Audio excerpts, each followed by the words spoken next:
Bienvenidos una vez más a Un Día con Ángel aquí en Excelsior TV. El viernes de la semana pasada, el INEGI dio a conocer los dos documentos que mes a mes entrega a los interesados en conocer el desempeño de la economía, específicamente en lo que se refiere al comportamiento de la inflación, tanto medida esta por el Índice Nacional de Precios al Consumidor y el Índice de Precios al Productor. La inflación es un concepto eminentemente monetario, diría el conocidísimo economista y premio Nobel de Economía, el doctor Friedman. Sin embargo, esta definición a muchos no gusta. ¿Pero qué es al final de cuentas la inflación? Alguien dice que es la elevación generalizada de los precios en el tiempo. Otros dicen que es una gran cantidad de unidades monetarias persiguiendo cada vez más a un número menor de productos. Al final de cuentas, en una economía, la inflación no es algo positivo. Si bien hay alguna corriente de economistas que dicen que tantita inflación no hace mal, pero en términos generales el consenso podría resumirse así. Una de las tareas fundamentales de la gobernación, en el caso de que esta función le corresponda al gobierno o en el caso de que le corresponda, como es prácticamente en todo el mundo, a los bancos centrales, es combatir la inflación.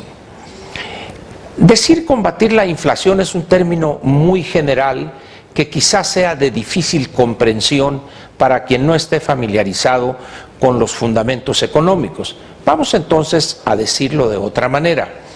Esta tarea de combatir la inflación significa ni más ni menos que preservar el poder adquisitivo de la moneda. Dicho de otra manera, que hoy 100 pesos compren X cantidad de bienes y dentro de 1, 2 o 3 o más años compren, después de pasado este tiempo, el mismo número de bienes o casi el mismo número de bienes. Al final de cuentas, el que no haya inflación o que haya una inflación pequeña, 2, 2.5%, 1.8% en una economía, es sinónimo de estabilidad, lo cual permite generar certidumbre a los inversionistas y también, como ya dije, preserva el poder adquisitivo de la moneda, beneficiando a millones y millones de habitantes de ese país, porque su ingreso, sea este producto de alguna renta o producto de su salario o de su sueldo, le permite comprar más o menos a medida que el tiempo pasa la misma cantidad de productos. ¿A qué viene esta larga introducción?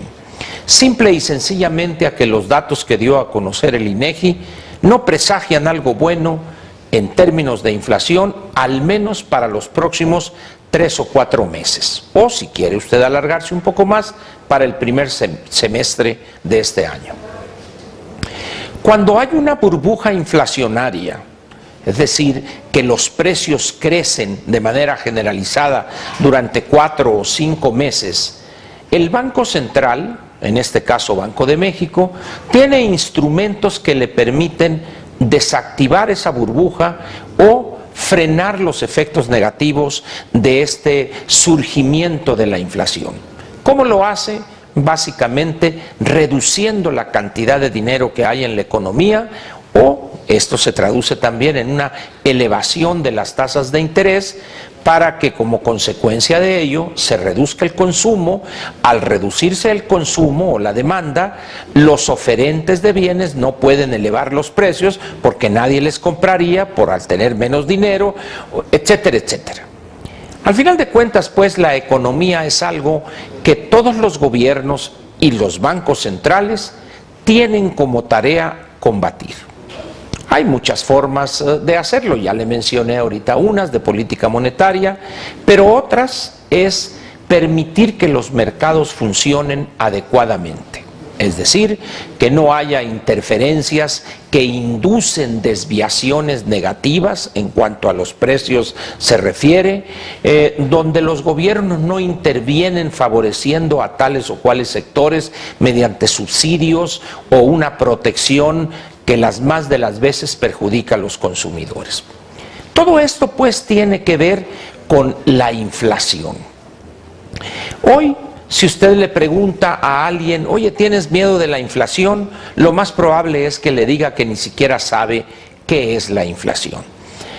Sin embargo, si usted le pregunta a alguien que vivió aquellos turbulentos años cuando logramos tener en un mes, en un solo mes, una inflación del 15% y en un año, o sea, en los últimos 12 meses, casi 180% de inflación, en aquel entonces sí era algo de cuidado.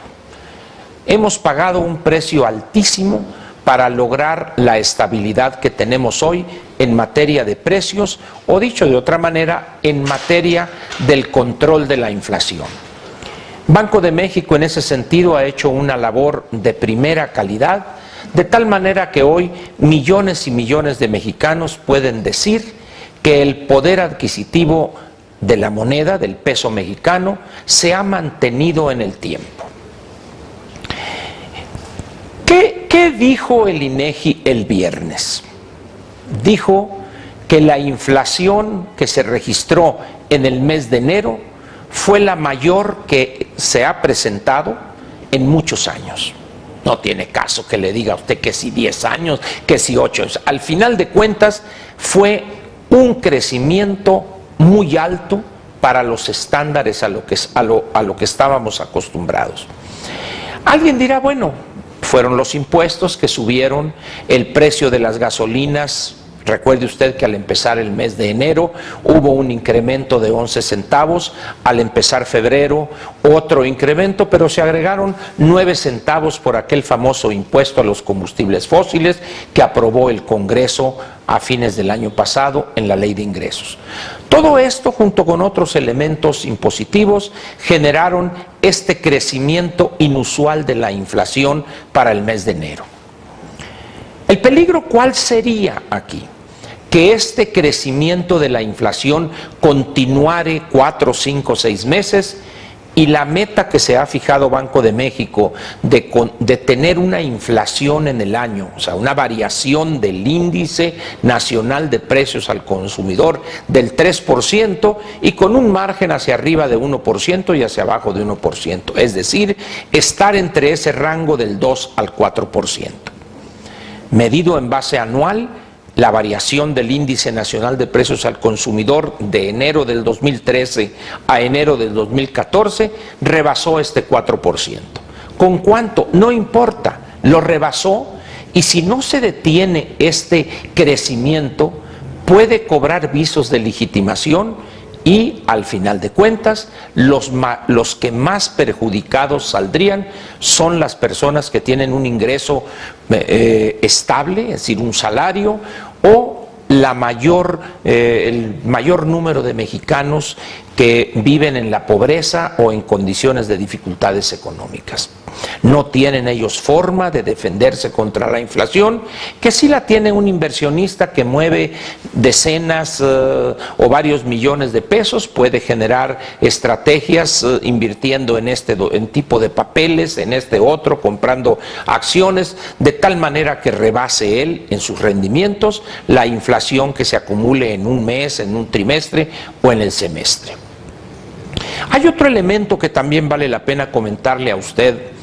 En la administración anterior del presidente Calderón se generó un instrumento que han llamado en la Secretaría de Hacienda, lo llamaron CETES Directo, donde se invitaba a las personas a que gozaren de este instrumento, del rendimiento de estos instrumentos, los CETES, y que podía usted invertir a partir de 100 pesos. Es una, no voy a decir una tomada de pelo, pero el instrumento de los certificados de tesorería o los CETES no están pensados para alguien con 100 pesos que compre ahí eso, no. Sin embargo, bueno, pues usted sabe, la demagogia calderoniana creó esto. Perfecto. No más que hay un pequeño problema hoy. Tenemos una inflación esperada para los próximos 12 meses de alrededor del 4%. Y la tasa de rendimiento de los CETES para ese mismo periodo anda alrededor del 3.15, 3.20. Es decir, Si usted cayera en el garlito de invertir en esos CETES directos, 1,000, 2,000, 10,000 pesos, usted obtendría un rendimiento negativo. Es decir, el mismo gobierno lo estaría induciendo a usted de creerle y comprar CETES directos a que sus 100 pesos iban a perder poder adquisitivo. ¿Por qué? Porque la tasa que le está dando el gobierno por esa inversión, por ese préstamo que usted le haría al gobierno, es menor que la inflación.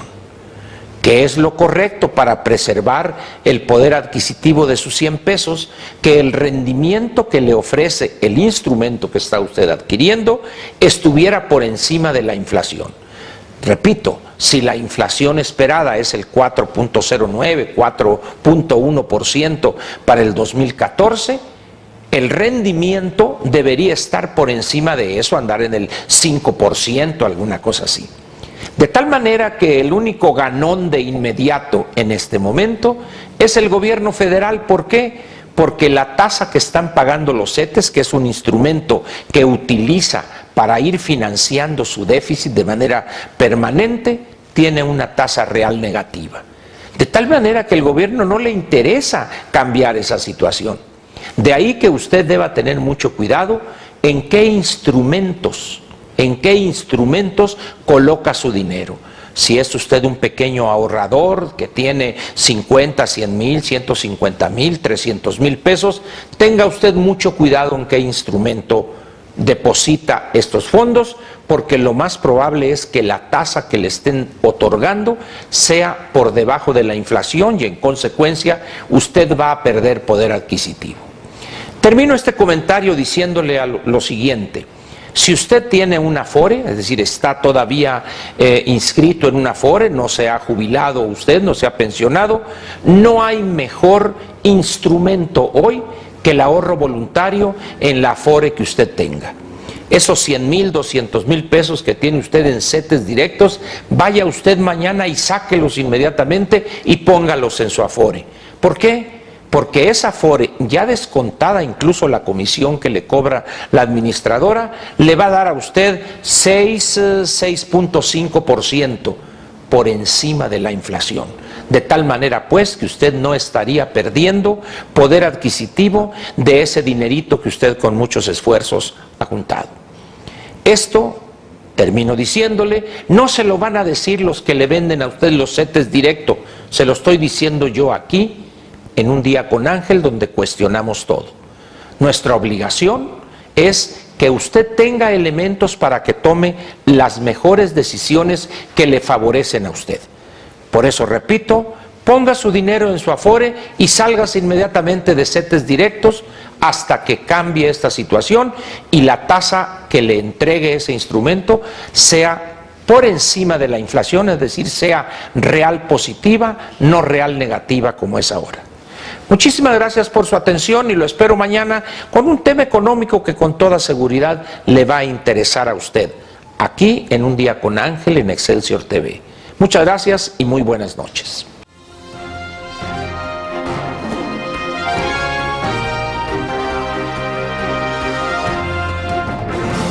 Te invitamos a seguir cuestionando la información con los siguientes videos.